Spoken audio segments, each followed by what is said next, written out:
Anonymous kababalaghan, confessions. Classmate. First year college pa lang ako nito. May night class kami noon from 7 to 9 ng gabi. Papasok pa lang ako sa school ng mga bandang 6:45. Nakasabay ko ang classmate ko sa jeep. Parang wala siya sa sarili at maputla. Pagbaba namin, nahihilo raw siya at ang bigat raw ng katawan niya na para bang may nakapatong daw sa kanya.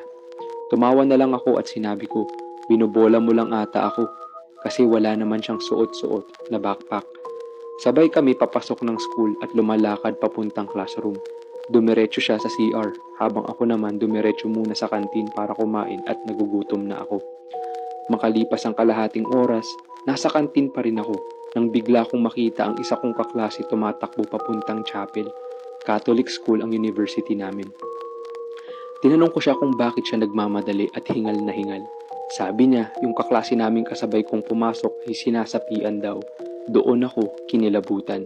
Kasi akala ko gawa-gawa niya lang yung nirereklamo niyang nararamdaman niya. Dali-dali akong pumunta sa room namin at doon ko nakita na nag-iba ang boses niya.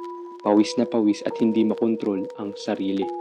Mas lalo akong kinilabutan nung sinabi ng pari na malakas na demonyo o kakaibang elemento ang sumapi sa kaklase ko. Third year na ako ngayon pero hindi ko makalimutan yung araw na yon na para bang nasasaksihan ko pa rin ang mga nangyari tuwing tumutungtong ako sa school.